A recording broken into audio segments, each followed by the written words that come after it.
Hemos navegado por todos los océanos, escalado las montañas más altas, incluso hemos caminado por la Luna y creado un nuevo hogar en el espacio. Pero en cuanto a lo que yace bajo nuestros pies, el hombre no ha hecho más que comenzar a arañar la superficie. Más del 99% del interior del planeta no ha sido explorado. Nuestro propio planeta sigue siendo un misterio para nosotros. El interior de nuestro planeta es muy inaccesible como para que lo exploremos. Y sin embargo, sí podemos explorar las profundidades del universo y saber qué pasó después del Big Bang que lo formó.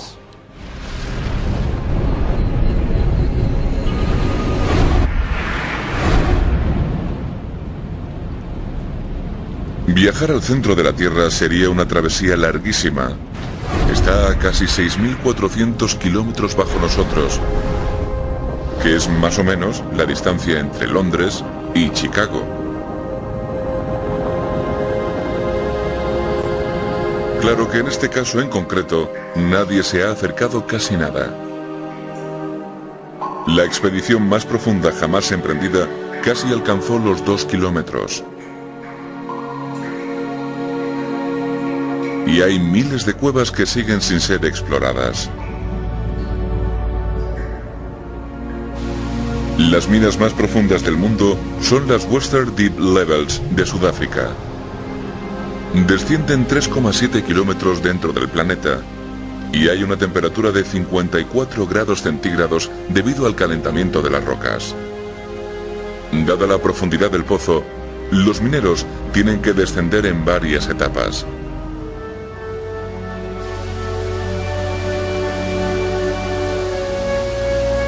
El mayor agujero que se ha perforado en la Tierra está en Kola, Rusia. Tiene una profundidad de 12 kilómetros. La perforadora es tan larga que se distorsiona como el elástico. Pero incluso el agujero más hondo sigue estando a unos 6.000 kilómetros del centro de la Tierra. Apenas un pinchazo en la superficie del planeta.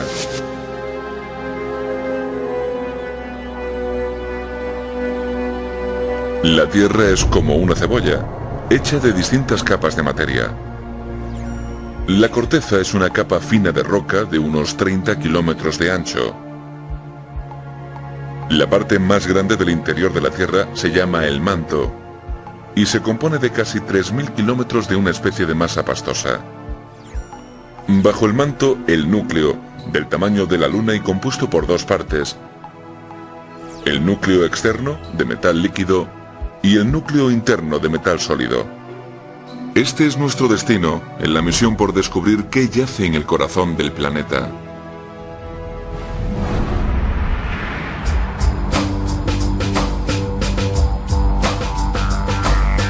Un viaje donde examinaremos los últimos avances científicos en cada capa de la Tierra hasta llegar al mismísimo centro. Pero es un largo camino que recorrer. Para hacernos una idea de la verdadera magnitud de la tarea, vamos a imaginar que un paracaidista cae a la Tierra desde una altura de 3.000 metros. Caería tan rápido que daría contra el suelo en un minuto. Pero si imagináramos que existe un túnel que llega hasta el núcleo, ¿cuánto tardaría el viajero en llegar hasta el centro de la Tierra?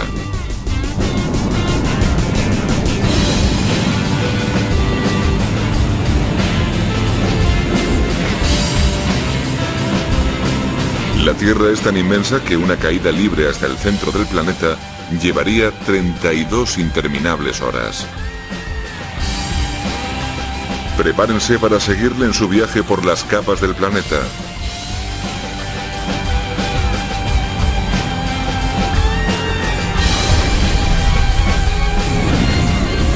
Después de 3 minutos y medio de viaje por este hueco imaginario, el paracaidista ya habría superado el agujero más profundo jamás perforado. 20 minutos más tarde llegaría al fondo de la primera capa del planeta, la corteza terrestre, con un ancho de 70 kilómetros en su punto más profundo.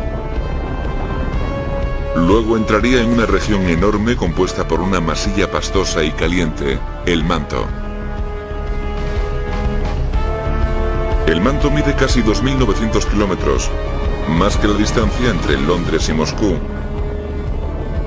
Nuestro viajero tardaría más de 15 horas en recorrerlo.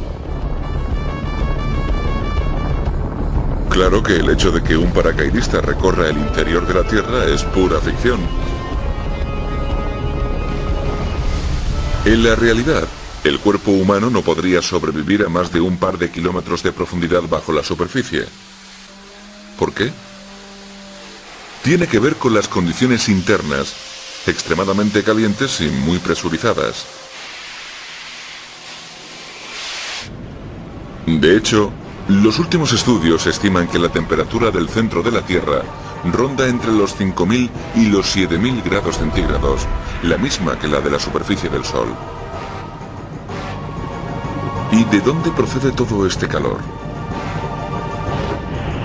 Cuando apareció el Sistema Solar, hace 4,5 billones de años, el planeta estuvo sujeto a una serie de impactos catastróficos. Las colisiones generaron tal calor que el planeta entero se derritió. Pasado el tiempo, la Tierra se enfrió y las capas externas se solidificaron, convirtiéndose en roca. La roca es un buen aislante, y la mayoría del calor permaneció dentro, aumentando además por los elementos radiactivos. Pero no son solo las temperaturas abrasadoras las que nos impiden la exploración, sino más bien la tremenda presión. Al tener que soportar el peso del mundo, la presión en el centro de la Tierra es 3,6 millones de veces mayor que la de la superficie.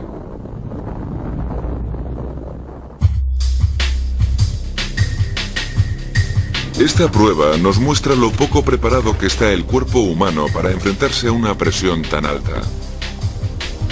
Una sandía tiene más o menos la misma densidad que una cabeza humana. En esta demostración, una bala cruzando el aire a más de 4.800 kilómetros por hora genera en el impacto una presión de más de 1.360.000 kilos por centímetro cuadrado. La presión del núcleo terrestre es de 230 millones por centímetro cuadrado. El equivalente de 15 balas impactando a la vez.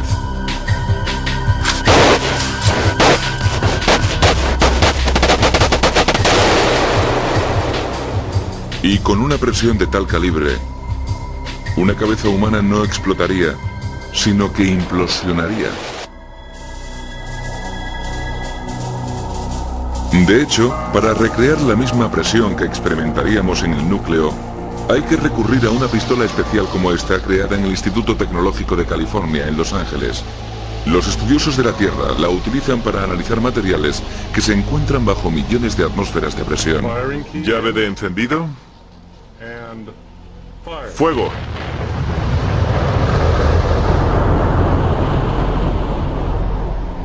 En Berkeley, los científicos avanzan un poco más. Pueden probar materiales bajo presiones y temperaturas extremas en una máquina llamada yunque de diamante. Lo que hacemos literalmente es que estrujamos el material a examinar entre las puntas de 2 diamantes, consiguiendo presiones extremadamente altas. El diamante es la sustancia más dura de la Tierra. Estos son modelos de plástico. Los verdaderos son mucho más pequeños. La máquina, además de estrujar, también calienta. Láseres de inmensa potencia brillan a través de los diamantes para calentar la muestra. Utilizar diamantes además tiene una ventaja añadida, y es que al ser transparentes, actúan como ventanas en el material. Podemos ver la muestra mientras se somete a las altas temperaturas y presiones que existen en la profundidad de la Tierra.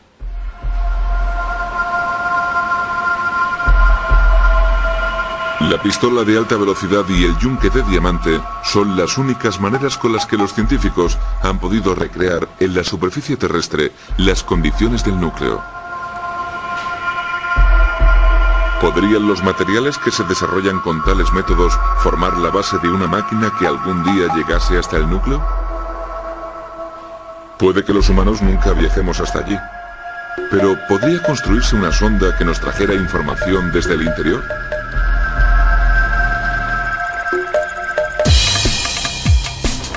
Nos enorgullecen todas las grandes proezas del ser humano en cuanto a superar fronteras, pero es nuestro propio territorio el que más se nos resiste. El planeta Tierra tiene un interior tan violento que es completamente inaccesible a cualquier tipo de exploración. Hasta ahora, los ingenieros no han podido perforar más que 13 kilómetros. Pero hay un hombre que tiene una idea asombrosa y que asegura batiría ese récord. Cuando les conté la idea, casi todos mis compañeros científicos se rieron. Dave Stevenson, del Instituto Tecnológico de California, está convencido de que su idea revolucionaria triunfaría, siempre y cuando alguien estuviera dispuesto a correr con los gastos. Puede que 10.000 millones de dólares aproximadamente. Su idea es increíblemente simple. Sería hacer una grieta en la Tierra que se propague rápidamente, como cuando se golpea un cristal con un martillo. Las grietas se mueven tan rápido que no las percibes con el ojo. Según el plan de Stevenson, el martillo tendría que emplear la misma energía que un terremoto de magnitud 7. Él sugiere utilizar cabezas nucleares atómicas.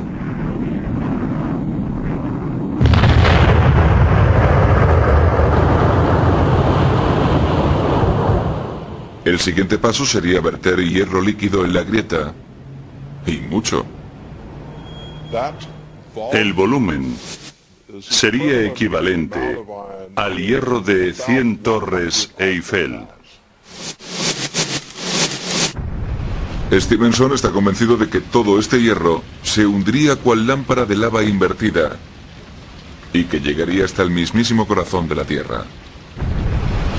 Dentro del hierro líquido habría una sonda, hecha de materiales desarrollados en yunques de diamantes y pistolas de presión, que recogería información de su entorno y la enviaría a la superficie mediante ondas de energía.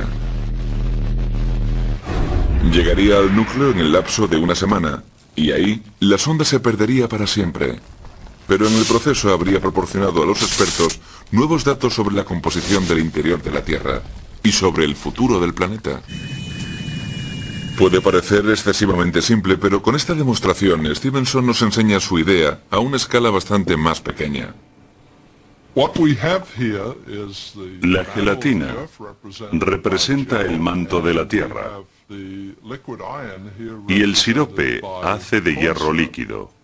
Lo que sucede es que el sirope penetra en la gelatina, llegando hasta el fondo, justo como haría el hierro hasta llegar al núcleo terrestre. Stevenson utiliza una cuchara de postre en lugar de una bomba nuclear. Ahí va. Se hunde a través de la gelatina hasta llegar al fondo del manto. Al igual que el manto, la gelatina se comporta como un sólido, y el sirope, como el hierro líquido, es un fluido. Esto muestra cómo sería perfectamente posible que un líquido penetrara en el manto. La gran ventaja de este experimento es que una vez que lo terminas, te lo puedes comer. La idea de Stevenson está lejos de hacerse realidad. Pero si funcionara, batería todos los récords de profundidad. De momento parece que no hay puerta de entrada a los infiernos. Y si los científicos quieren saber más sobre el centro de la Tierra, van a tener que encontrar otra ventana al mundo interior.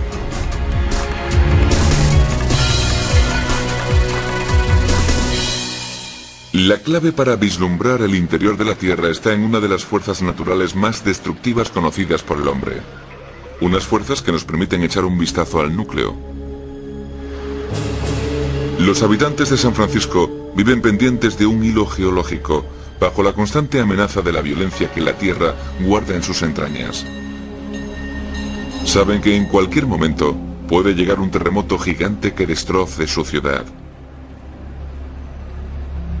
Muchos viven con miedo, pero otros, como Edgar Nero, de la Universidad Estatal de Arizona, sienten una extraña fascinación por los terremotos. Los terremotos son fuerzas tremendamente poderosas que pueden destruir ciudades enteras, pero para los sismólogos son algo increíblemente emocionante.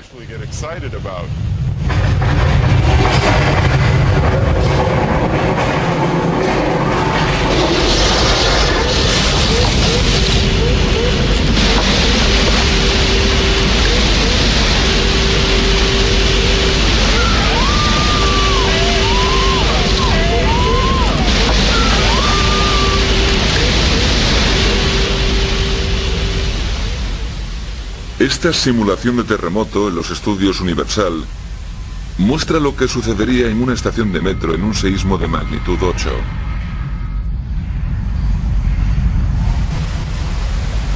Los terremotos son el resultado de la actividad tectónica. La corteza terrestre no es un solo bloque de roca gigante, sino que está dividida en 8 placas tectónicas que se mueven lentamente por la superficie del planeta, impulsadas por las fuerzas del interior. Las placas se chocan de cuando en cuando y al hacerlo se distorsionan.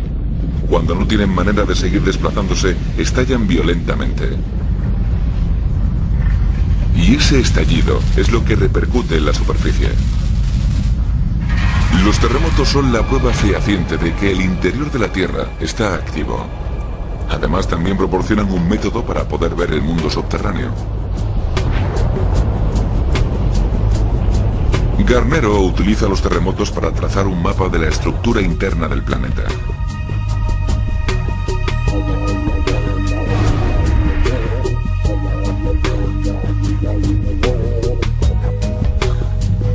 Hay lugares como este repartidos por todo el globo en los que se entierra equipamiento científico de alta tecnología.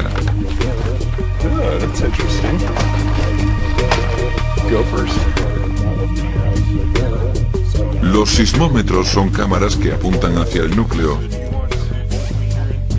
pero no hacen fotos.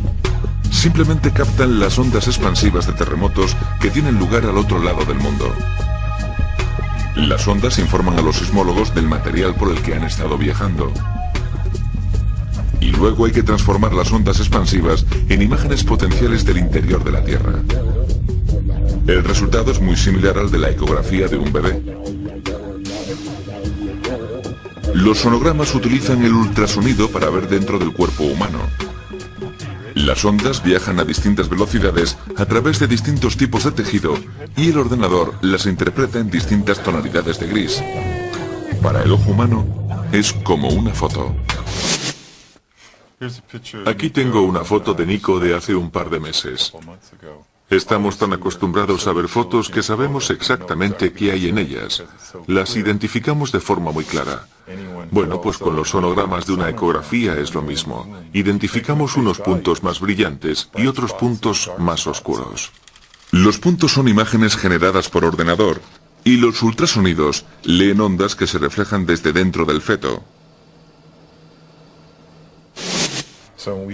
En la sismología es lo mismo. Creemos entender algunos principios básicos y al interpretar las imágenes más opacas, nos surge un modelo. Gracias a la sismología, los científicos tienen una imagen muy detallada de lo que yace bajo nuestros pies. Conocen las distintas capas y saben cuáles son sólidas y cuáles son líquidas. Bajo la corteza, compuesta por rocas que también existen en la superficie, está el manto, con un ancho de 2.900 kilómetros y también sólido, pero compuesto de una masa pastosa. Ahora, estudios sísmicos recientes revelan que podría haber una cordillera montañosa subterránea cerca de la frontera entre el núcleo y el manto.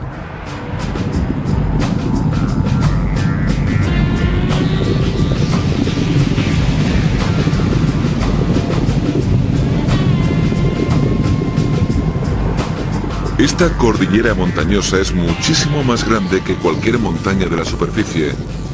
Estamos hablando de tamaños continentales. El Everest no sería más que un punto minúsculo en esta cordillera. ¿Pero qué son estas estructuras? ¿Y para qué sirven? Aunque los sismólogos las han visto, Nadie sabe realmente cuál es su función en el engranaje de nuestro planeta. ¿Podrían estar actuando como columnas de lava gigantes que proporcionan a los científicos el material del que está compuesto el manto?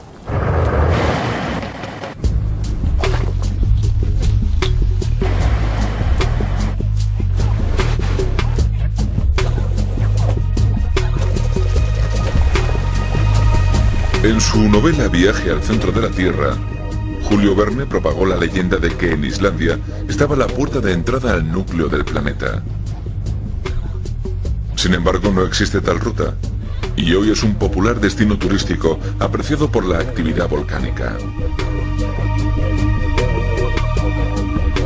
A 9.600 kilómetros al oeste, la isla de Hawái se muestra igual de espectacular. Ambas islas han sido denominadas hot spots o puntos calientes, áreas volcánicas que se piensa emanan de las secciones más cálidas del manto. Pero ¿desde qué profundidad procede el material viscoso y ardiente? Hay dos corrientes de pensamiento entre los vulcanólogos. Una, que el material emerge tras un largo viaje desde la base del manto. Y dos, que el material procede de la parte superior del manto. El vulcanólogo Ken Hahn nos hace una demostración de ambas teorías. La idea de que el material procede desde el fondo del manto es fácil de entender si nos fijamos en una lámpara de lava, que es algo que conoce todo el mundo de mi edad. En la frontera entre el manto y el núcleo hay mucho calor, y ese calor sale del núcleo y calienta el manto sobrepuesto, haciéndose más ligero, como un globo de helio, de manera que hace que el material suba a la superficie. Hahn, como la mayoría de los vulcanólogos, apoya la teoría de que el material procede de la base. Pero una nueva teoría podría cambiar esta opinión científica tan extendida. La nueva teoría sugiere que la lava de Hawái e Islandia no está generada por el calor que procede del fondo del manto, sino más bien por el calor de la parte superior, debido a una caída de presión mediante la cual la corteza se ha agrietado.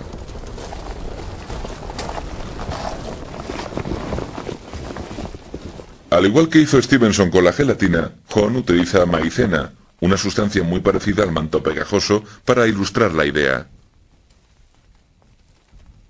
Hay un montón de roca en la parte de arriba, así que bajo mucha presión permanece sólido, y así estaría el manto debajo de la corteza. Aunque la maicena es sólida bajo la presión, al igual que lo es el manto, en cuanto la presión se libera, se derrite. Según esta nueva teoría, Islandia y Hawái no son más que grietas de la corteza terrestre que han liberado la presión del manto y cuya consecuencia es la lava.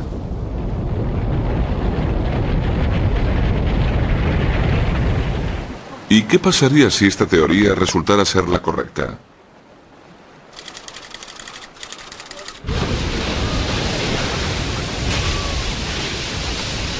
Gillian Folger es la creadora de esta teoría y lleva más de 25 años en Islandia recopilando los datos que la confirmarían.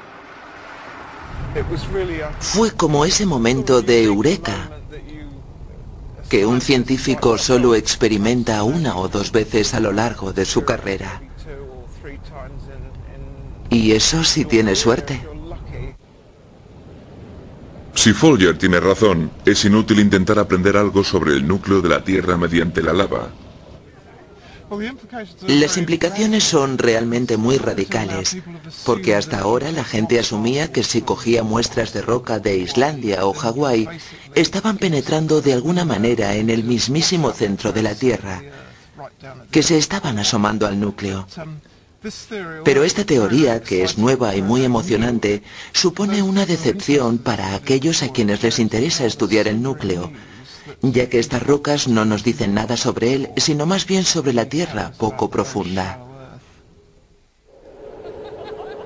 Sea cual sea la teoría correcta, los científicos aún tienen mucho que aprender sobre los volcanes.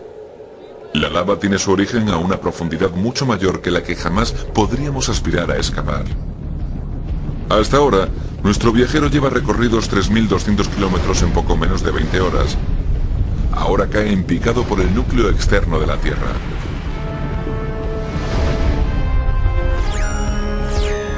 El núcleo externo es una capa líquida de hierro derretido y níquel. Una fragua ilustra perfectamente cómo podría ser el núcleo externo.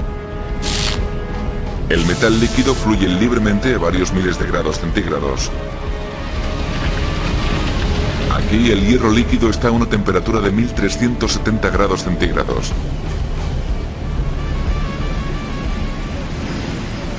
Aunque a miles de kilómetros debajo de nosotros, los científicos pueden estudiar el núcleo externo por el campo invisible de energía que produce.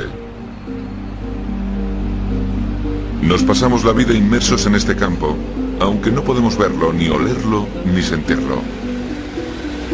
Pero nos rodea por completo. Es el campo magnético de la Tierra. Durante siglos, los marineros han utilizado sus conocimientos de magnetismo para navegar a lo largo y ancho del mundo. Pero nunca fueron conscientes de su importancia, ya que es el protector de nuestro planeta. Al igual que la electricidad, el campo magnético de la Tierra fluye en un circuito. Circula desde la Tierra por el Polo Sur en ondas de energía que viajan a cientos de miles de kilómetros en el espacio antes de volver a la Tierra por el Polo Norte y regresar de nuevo al núcleo externo.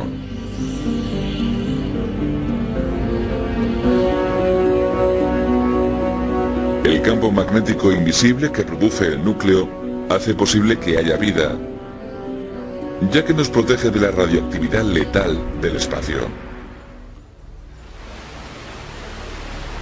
Mucha gente empieza a ser consciente de los riesgos de tomar el sol.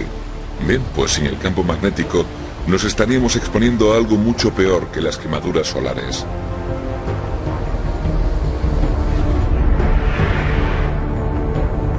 El sol es como un reactor nuclear gigante que genera calor radioactivo. En su superficie tienen lugar tormentas que lanzan vientos radioactivos al espacio y algunos en dirección a la Tierra. Pero al acercarse los vientos solares a la Tierra, nuestro campo magnético se comporta como un paraguas gigante que expulsa las partículas radioactivas lejos de nosotros. En los polos donde el campo magnético fluye verticalmente dentro y fuera de la Tierra, la radiación cósmica penetra en la atmósfera creando efectos ópticos maravillosos. La aurora boreal del Polo Norte y la aurora austral del Polo Sur. Sin este paraguas magnético, la Tierra se inundaría de radiación. ¿Pero de dónde viene este campo? ¿Y cómo se genera? Dan Lathrop, de la Universidad de Maryland, cree tener la respuesta. La Tierra produce un campo magnético igual que haría un imán, pero el proceso del planeta es muy diferente. La teoría que más se defiende actualmente sugiere que el núcleo externo es el motor magnético de la Tierra. En el núcleo externo hay billones de trillones de toneladas de metal líquido que circulan constantemente, como los sistemas climatológicos en la atmósfera. Se cree que este océano subterráneo de hierro y níquel es lo que origina el campo magnético.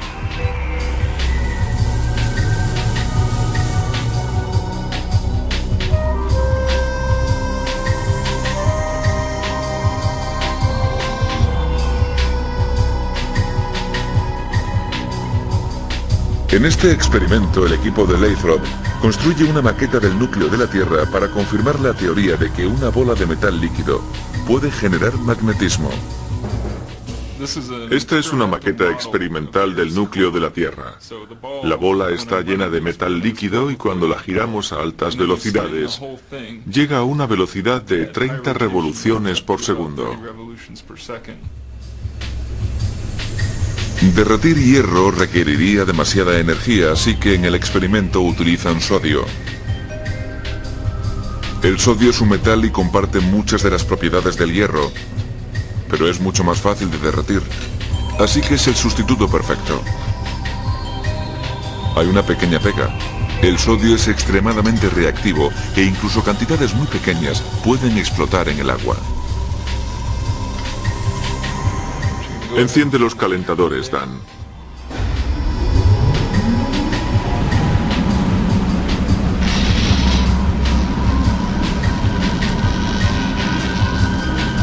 La Tierra y su núcleo giran igual que la bola de sodio.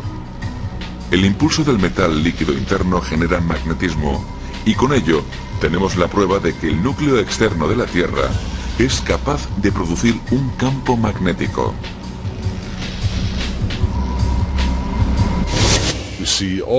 Vemos todo tipo de impulsos en los campos magnéticos inducidos.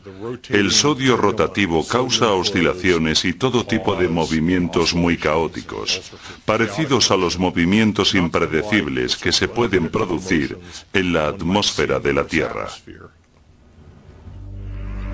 Parece que los campos magnéticos creados por bolas de metal líquido son sistemas inestables, pero ¿cómo de inestables? Los científicos tienen pruebas de que el escudo magnético de la Tierra está perdiendo fuerzas. El campo magnético de esta zona de la superficie terrestre es bastante más débil de lo que cabría esperar. En el siglo pasado, la fuerza de nuestro campo se ha debilitado en un 10%. Y con un campo más débil, los aviones de pasajeros de gran altitud y los astronautas en órbita ya se están viendo afectados por dosis mayores de radiación espacial. ¿Tendrá Bloxham la evidencia que confirme que algún día desaparecerá el campo magnético? ¿Y qué pasaría si desapareciera por completo?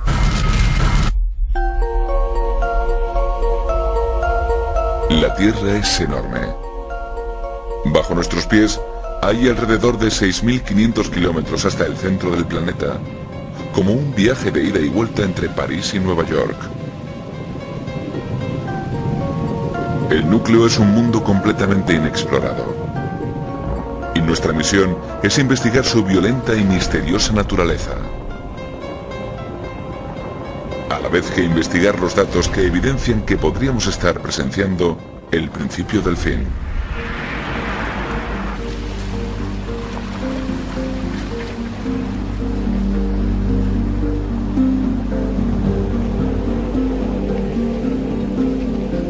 Marblehead, Massachusetts, lugar de un descubrimiento alarmante. En los años 90, Jeremy Bloxham, de la Universidad de Harvard, publicó un informe en el que indicaba que la Tierra emprendía un rumbo turbulento. Hace tiempo me di cuenta de que era necesario ver cómo había cambiado el campo magnético. Y para ello, tenía que centrarme en las observaciones que habían hecho marineros como James Cook durante sus travesías. Los marineros llevan siglos registrando el campo magnético de la Tierra. En el siglo XVIII, la gente estaba haciendo observaciones muy calculadas y metódicas sobre el campo magnético para poder calcular el ángulo entre el norte verdadero y el norte de la brújula. Las agujas de la brújula son pequeños imanes en sí mismas. Funcionan alineándose con el campo magnético de la Tierra. Pero el norte al que apunta una brújula, denominado el norte magnético, no es el mismo norte que se ve en los mapas, denominado el norte verdadero. Gracias al impulso del núcleo, el norte magnético está en constante movimiento. Los científicos pueden predecir dónde estará a corto plazo, pero es imposible adivinar dónde se encontrará en un futuro lejano. Para facilitar la navegación, los mapas de ruta se ponían al día con el ángulo de desviación, o sea, el ángulo entre el norte verdadero y el norte magnético. Hoy las cartas de navegación nos cuentan una historia muy detallada del núcleo.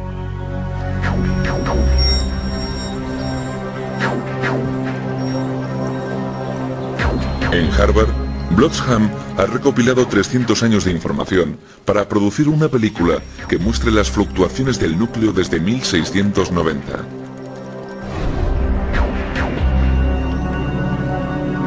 Las zonas rojas indican las regiones donde el campo magnético sale del núcleo y las zonas azules donde vuelve a entrar. Una cosa bastante impresionante es que en el Pacífico el campo no cambia mucho. Sin embargo, en el Atlántico, el campo cambia mucho más abruptamente.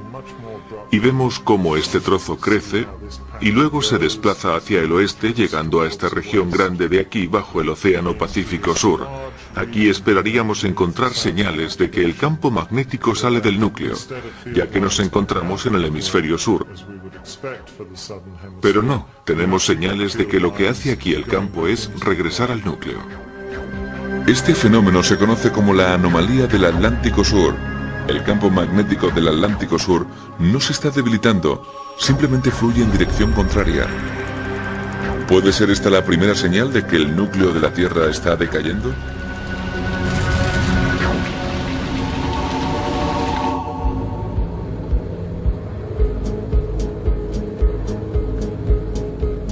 El Océano Pacífico puede dar algunas pistas al respecto.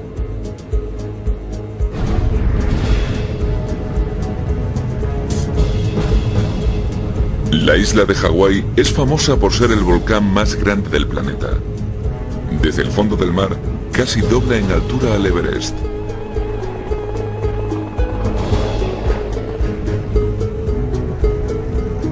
Científicos del Instituto Geológico de Estados Unidos vigilan la lava, controlando cuándo y dónde volverá a hacer erupción. Aquí la lava de Hawái fluye a través de tubos subterráneos hasta el océano. Al llegar al mar y solidificarse la lava, se forman nuevos trozos de tierra. Y son estas nuevas lavas las que guardan el secreto de nuestro pasado magnético. Cuando la lava sube a la superficie no está especialmente contenta porque viene de un lugar muy cálido y de inmediato se empieza a enfriar. Al enfriarse, una de las cosas que suceden es que se forman pequeños minerales dentro de la roca derretida. Y uno de esos minerales es el magnetito. Al igual que harían millones de agujas de brújula, los cristales de magnetito se distribuyen dentro de la roca. Y en el momento exacto en el que se solidifican registran la fuerza y dirección del campo magnético. Cada erupción de lava cuenta algo sobre el campo. El archipiélago hawaiano es como una gigantesca base de datos magnética de 70 millones de años. Y su historia es fascinante. Parece que el campo magnético de la Tierra no solo se debilita, sino que ha ido mucho más allá. En el pasado el campo magnético se invirtió por completo, de manera que el polo norte se convirtió en el polo sur y viceversa. Aquí hay pruebas que demuestran una inversión magnética del globo que se denomina el vuelco. Y la historia no se queda aquí. El campo se ha invertido 170 veces previamente. Básicamente lo que nos muestra este gráfico es la polaridad del campo. Cuando tiene una polaridad la coloreamos de negro y cuando tiene la polaridad contraria la coloreamos de blanco. Es como si la Tierra tuviese un código de barras. Ha habido cientos de vuelcos desde que se formó el planeta. Y si observamos el pasado reciente del planeta, podría ser que estuviésemos a punto de experimentar otro.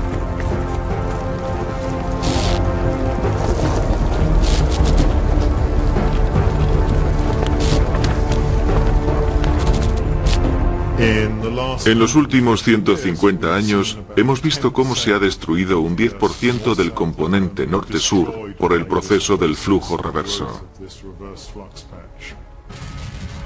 Es más o menos la velocidad en la que cambia el campo magnético durante una inversión. Este flujo reverso del Océano Atlántico Sur podría estar indicando que la Tierra se encuentra en la primera fase del próximo vuelco.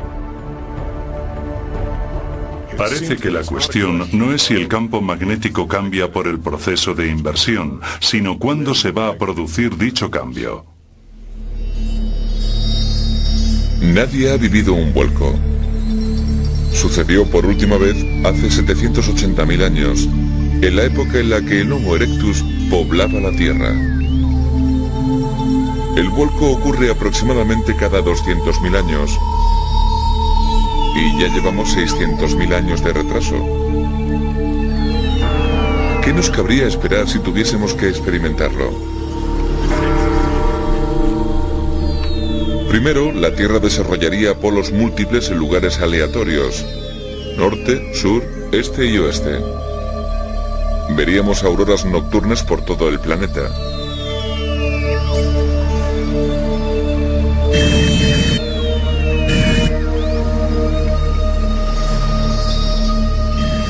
Pero lo que es peor, puede que nos sometiésemos a grandes dosis de radiación solar que podrían causar una epidemia de cáncer.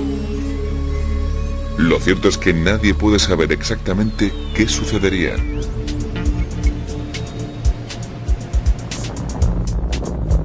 Nuestro viaje al centro de la Tierra nos ha mostrado una cordillera montañosa en el manto y una tormenta magnética en el núcleo. Y ha demostrado el papel tan esencial que juega el núcleo externo para preservar la vida en la Tierra. Pero ¿qué pasaría si alguna vez dejara de funcionar el campo magnético? Para encontrar la respuesta, viajamos hacia el cielo, en dirección a otro planeta. We have ignition, and we have liftoff of NASA's Mars Global Surveyor as America begins its journey back to the Red Planet. El transmisor de datos magnéticos del Mars Global Surveyor obtuvo una información muy valiosa, ya que revelaba que el núcleo de Marte no emanaba ningún campo magnético. Pero existe un punto de giro en tales datos. Y es que la NASA descubrió que la corteza del planeta sí que desprendía un campo magnético. Mario Acuna encabezó el equipo.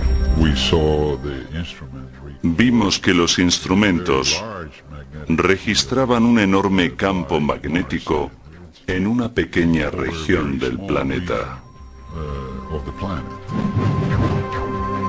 La NASA llevó a cabo un descubrimiento asombroso. Aunque no existía un campo proveniente del núcleo de Marte, algunas secciones de su corteza sí se mostraban fuertemente magnéticas. Y esto solo ocurre cuando la lava se solidifica en presencia de un campo magnético. Al igual que en Hawái, la lava solidificada de la corteza de Marte registraba un pasado magnético y un núcleo líquido, justo igual que la Tierra. Pero ya no estaba ahí, había desaparecido. Con una corteza magnetizada, pero sin pruebas de un campo magnético global, la NASA llegó a la conclusión de que en algún momento de su historia, el núcleo de Marte se había solidificado.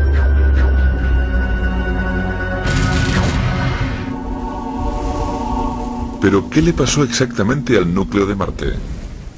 ¿Podría pasarle lo mismo a la Tierra?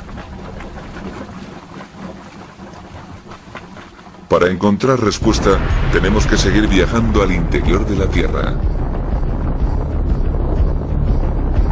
Nuestro viajero lleva 24 horas de travesía y está ahora en las profundidades del núcleo externo de metal líquido. Cae en picado hacia un globo sólido de hierro y níquel, el núcleo interno.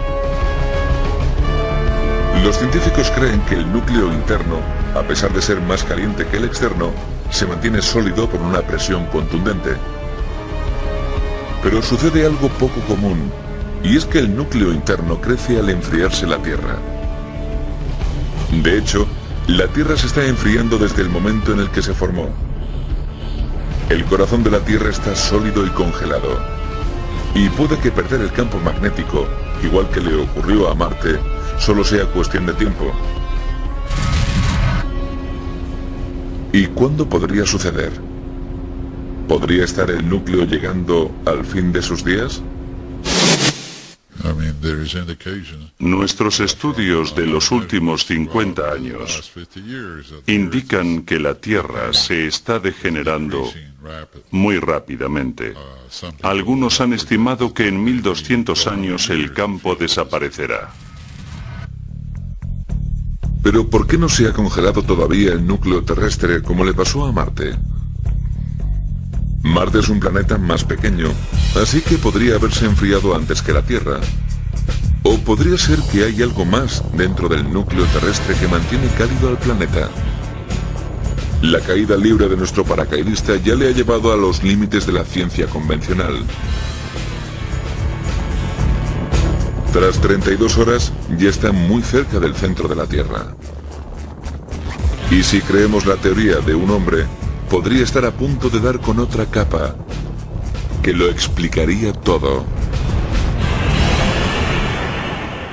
Un reactor nuclear en el mismísimo centro de la Tierra. El científico Marvin Herdon lleva 30 años puliendo esta idea tan poco convencional. Lo que quieren que les diga es lo loco que estoy.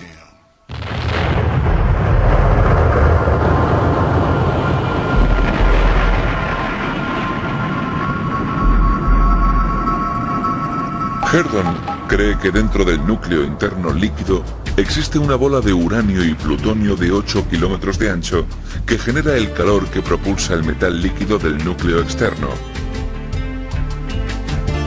Herdon lucha por que se reconozca su idea, pero a la mayoría de los científicos le parece inadmisible.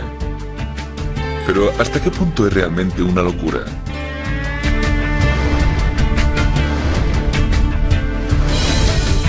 Sus argumentos se basan en los meteoritos, enormes trozos de roca que a veces caen sobre la Tierra. Hubo una explosión enorme. Miré a mi alrededor y solo había polvo. Una cosa increíble. Menos mal que no había nadie en el sofá. Los expertos están de acuerdo en que los meteoritos son el material más puro del sistema solar, que son restos de la formación de otros planetas.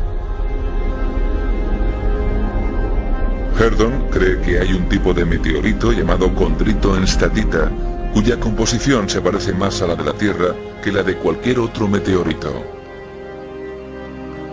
Según sus estudios, la naturaleza química de los condritos enstatitas podrían aportarnos información sobre lo que ocurre dentro de la Tierra.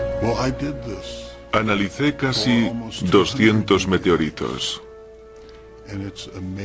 Y es alucinante, porque los condritos enstatitas son los únicos condritos que poseen la misma aleación que la Tierra. Los condritos enstatitas tienen una carga de uranio que penetraría hasta el núcleo de un planeta, y al contrario de la mayoría, Herdon cree que esto es lo que ocurrió cuando se formó la Tierra. Razona que hay suficiente uranio y plutonio en el núcleo como para reaccionar espontáneamente.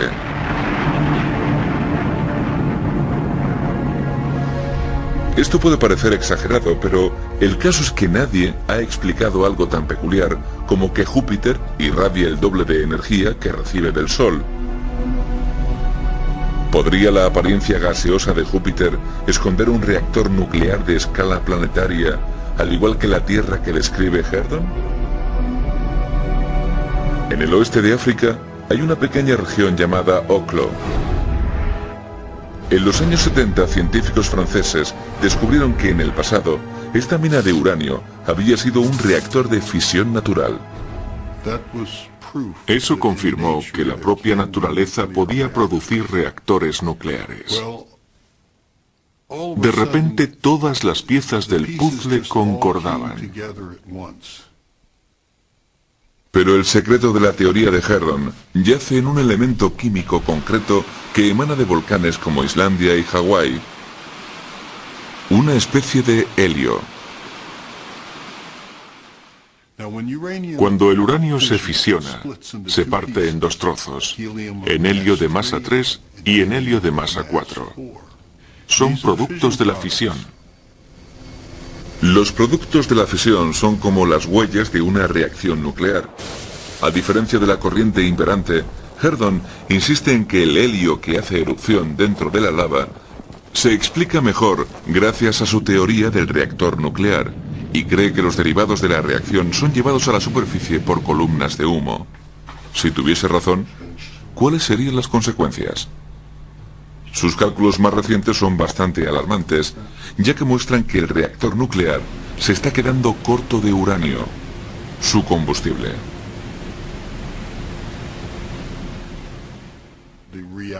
Puede que el reactor muera dentro de 100 años, quizá 1000, puede que 1.000.000 o incluso 1.000 millones de años. No podemos estar seguros. Herdon cree que si el reactor muere, también morirá el campo magnético. Pero haya o no un reactor nuclear en el núcleo, todos los científicos están de acuerdo en que algún día este se congelará. Es solo cuestión de tiempo.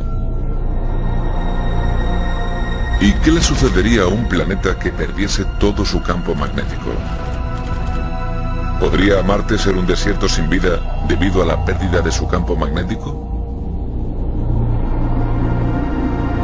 La respuesta está en el descubrimiento en Marte de dos de las cuencas de impacto más grandes del sistema solar. Hellas y Argire, de cientos de miles de kilómetros de longitud, se quedaron atrás cuando los asteroides colisionaron con el planeta.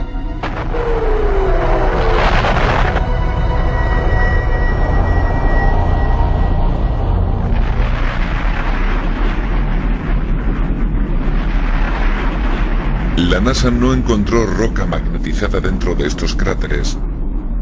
Cuando se formaron, hace menos de 4 billones de años, el núcleo de Marte ya había dejado de producir un campo magnético.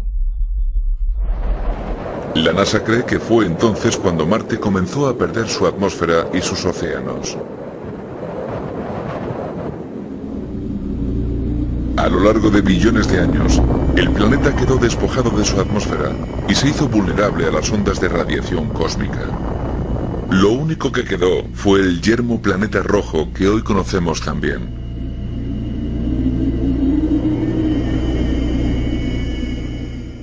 Vemos Marte y pensamos que es pariente de la Tierra, pero es un pariente que envejeció muy rápido. Las cosas que pasaron en Marte, y Marte es un desierto, podrían pasar en la Tierra, claro que sí.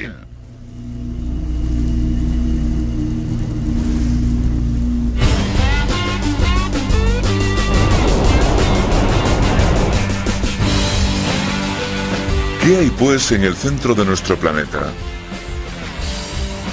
Puede que nunca lo alcancemos, y los expertos aún no saben exactamente qué es lo que hay bajo nuestros pies. Pero la ciencia moderna sí percibe un enorme desconocido que está aún por explorar. Una cosa sí está clara, el núcleo terrestre es esencial para que el mundo sobreviva. Y es que sin el escudo magnético que genera, nuestro planeta estaría expuesto al ataque radiactivo del espacio. Algún día, la Tierra podría convertirse en una desolada tierra baldía, igual que nuestro vecino rojo.